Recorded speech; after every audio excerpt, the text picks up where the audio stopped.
Hello everyone, students. Today we solve worksheet number 19 of class 10th. First of all, I tell you all entries. You have to write your name, class teacher's name and date also 18 August 2020. So let's start today's worksheet. And in this worksheet there is a poem, Dust of Snow. Dust of Snow. This poem is written by Robert Frost.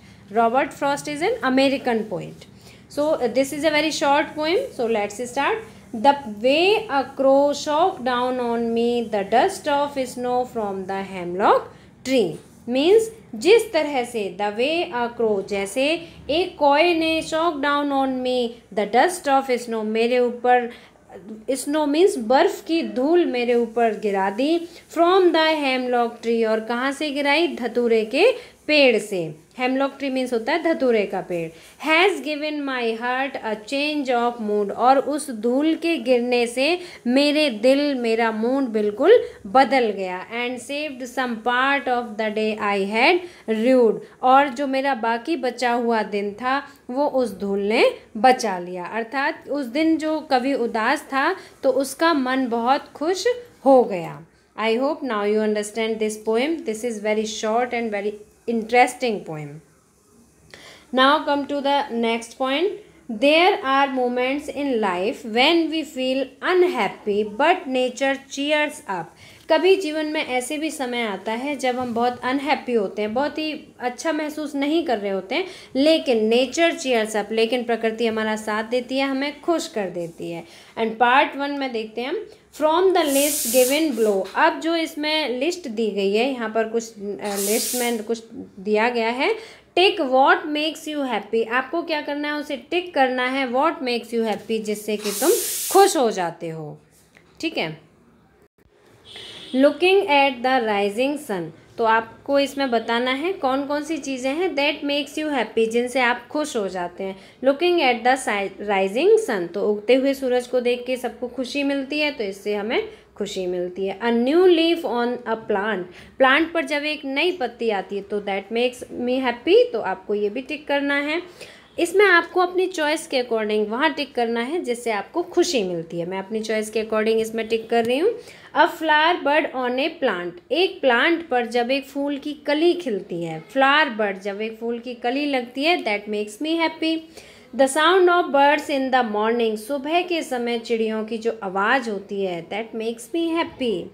A cloudy sky, जब आकाश में बादल आ जाते हैं, बहुत सारे घोर बरसात वाले बादल आते हैं, that makes me happy. Rain on the hot day, बहुत गर्मी का दिन हो और उसमें बरसात हो जाए, दैट मेक्स मी हैप्पी, मुझे इससे भी बहुत खुशी मिलती है.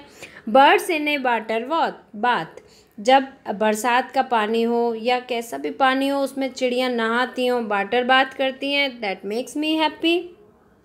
A dancing peacock always attractive and charming, that makes me happy.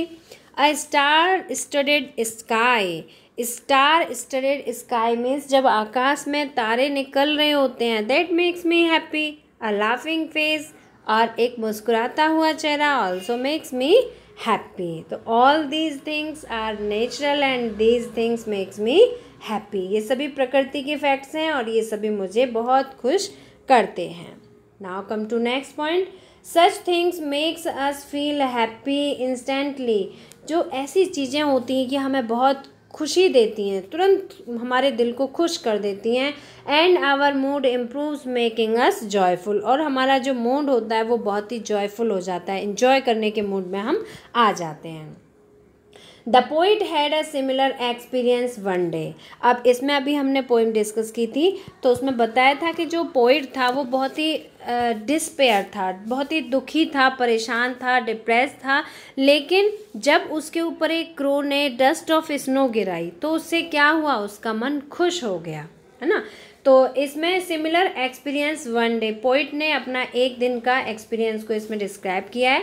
He was feeling low when a crow on a hemlock tree, जब उसने हेमलॉक ट्री पर एक कौए को बैठे हुए देखा तो उसे बहुत बेकार सा महसूस हुआ, क्योंकि कोआ जो होता है लोमेंस माना जाता है, अपशकुन माना जाता है. वैसे ऐसा होना नहीं चाहिए, it is a part of nature. तो एज सोन इन पिक्चर, जैसा पिक्चर में दिखाया गया है, shook down some snowflakes on me, और उसने कुछ स्नो उसके ऊपर गिरा दी, कवि के ऊपर जो धतूरे के पेड़ पर जमी हुई धूल थी, बर्फ़ की धूल, वो उस कवि के ऊपर गिरा दी। This gave me a lot of joy, जिससे मुझे बहुत खुशी मिली। And he forget his worries, और जो पोइट हैं वो अपनी सारी वरी, सारी चिंताओं को भूल गए। This instant happiness save the rest of his day. ये देखिए, ये पोएम का जैसे आप कह सकते हैं सेंट्रल आइडिया भी है, ये इसी तरह से है।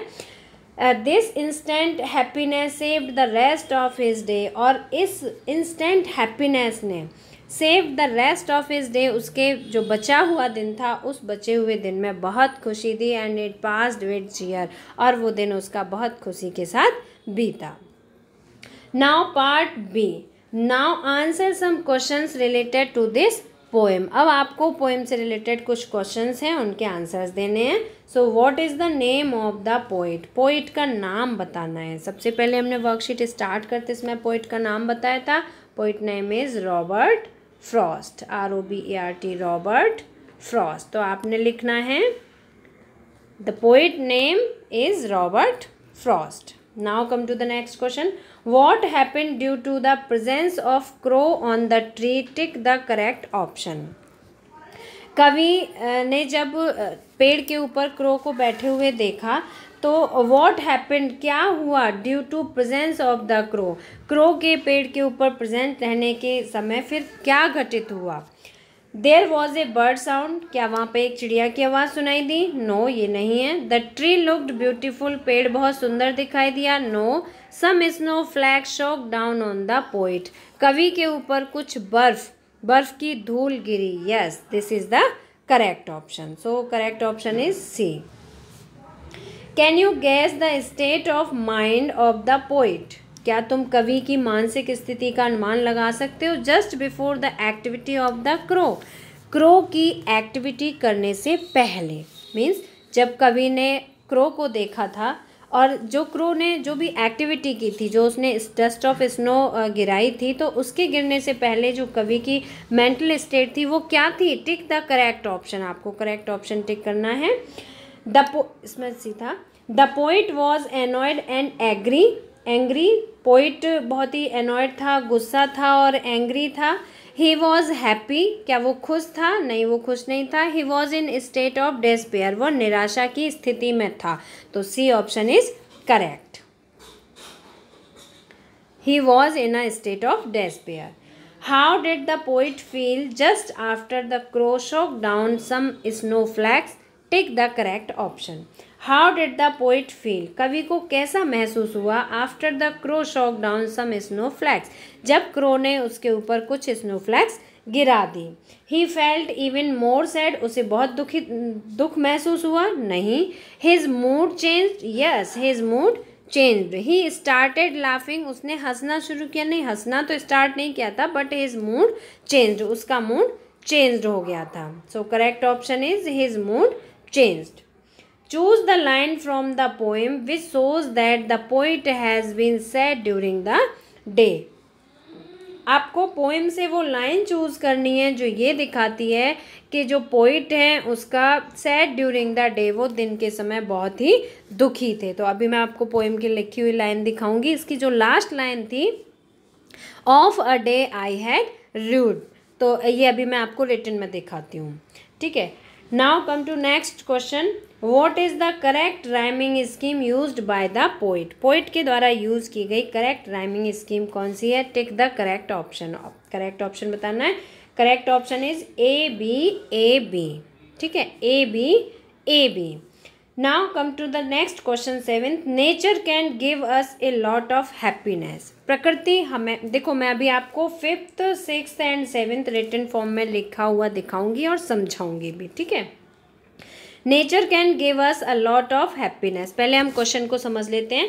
प्रकृति हमें बहुत सारी खुशियाँ दे सकती है। When we are feeling low, जब हम बहुत ही दुख महसूस कर रहे होते हैं या बहुत ही डिप्रेशन में होते हैं, डेस्पेयर होते हैं, लो फील कर रहे होते हैं, तो उस समय हमें प्रकृति बहुत खुशियाँ दे सकती है। Right about one such experience of your life, आप अपने लाइफ का एक एक्सपीरियंस लिखना है आपको, ब्रीफली संक्षिप्त में लिखना है। Explain what made you feel sad, आपको ये भी बताना है कि वो कौन सी बात थी जिसने आपको दुखी किया हुआ था, and how nature gave you happiness, और किस तरह से प्रकृति ने तुम्हें खुशी दी। ठीक है, you may begin like this, और जो आप लिखोगे ब्रीफली डिस्क्राइब करोगे वो आपको इस तरह से स्टार्ट करना है। I was not in a good mood, मैं अच्छे मूड में नहीं था, दैट डे बिकॉज, उस दिन नहीं थी। क्यों नहीं थी, आप देखिए मैं आपको रिटन फॉर्म में दिखाती हूँ। देखिए 5th क्वेश्चन में एक लाइन पूछी गई थी जिसमें ये बताना था कि पोइम की जो लाइन है जिसमें ऐसा बताया गया है कि poet was in low mood, तो वो लाइन थी of the day I had Drew. ठीक है, आंसर 5th है ये। क्वेश्चन नंबर 6 का आंसर देखते हैं। Rhyming scheme, rhyming scheme is A B A B, तो ए बी ए बी। अब पता है राइमिंग स्कीम होता क्या है, जो लाइन का जो फर्स्ट जो लाइन का लास्ट वर्ड होता है वो लास्ट वर्ड अगर दूसरी लाइन से मैच कर रहा है तो ए लाइन राइमिंग हो जाती है। ठीक है, अगर हमारा सेकंड वर्ड से मैच नहीं कर रहा है, सेकंड लाइन की लास्ट वर्ड से मैच नहीं कर रहा, अगर थर्ड से मैच कर रहा होता है तो ए, इसको हम बी नाम दे देते हैं और फिर इसको ए दे देते हैं, अगर ये वाला वर्ड हमारा इससे मैच कर रहा होता है राइमिंग में। तो देखिए अभी मैं इस पोइम के आपको राइमिंग वर्ड्स बताती हूँ।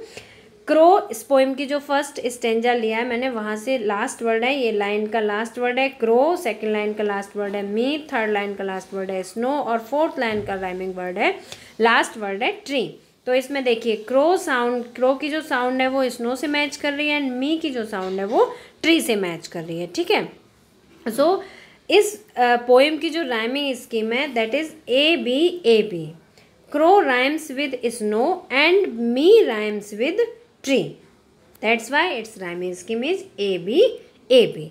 इस तरह से जो इसका सेकंड स्टेंजा है उसकी भी राइमिंग स्कीम सेम ही है, ए बी। अब हमने 7th क्वेश्चन पढ़ा था कि नेचर किस तरह से, मतलब कभी ऐसा कि आप लो मूड में हो और आपको नेचर ने कोऑपरेट किया हो, तो वो लाइन्स मैं आपको डिस्कस करके बताती हूँ। I was not in a good mood, उसमें एक लाइन भी थी जिसे आपको स्टार्ट करना था, that was line is this, I was not in a good mood that day, मैं उस दिन अच्छे मूड में नहीं थी, because I left my English text book at home, और क्यों अच्छे मूड में नहीं थी, रीज़न भी बताना था, क्योंकि मैंने अपनी इंग्लिश बुक को घर पर छोड़ दिया था। When my teacher entered my classroom, लेकिन जब मेरी टीचर मेरी क्लासरूम में आई, I felt too much despair, तो मुझे बहुत निराशा महसूस हुई। बट सून, लेकिन सून मीन शीघ्र ही, क्या हुआ, द रेन स्टार्टेड, क्या हुआ, बरसात शुरू हुई, and suddenly the teachers mood changed, और अचानक से टीचर का मूड चेंज हो गया। सी डिसाइडेड टू लिसन पोएम्स, और टीचर ने क्या किया, पोएम सुनने के लिए डिसाइड किया, from students instead of teaching. जैसे ही बारिश शुरू हुई, बरसात स्टार्ट हुई, तो टीचर का मूड चेंज हुआ और टीचर ने इंस्टेड ऑफ टीचिंग चैप्टर पढ़ाने की जगह बच्चों से पोएम सुनने का डिसाइड किया। 10 इस तरह से नेचर कोऑपरेटेड मी, नेचर ने मुझे कोऑपरेट किया, that day nature gave me too much happiness, और नेचर ने मुझे बहुत खुशी दी। I hope now you understand this whole worksheet and all question answers. So if you like this video, please like, share and subscribe. We will meet again in next educational video. Till then, bye bye. Good luck to all of you.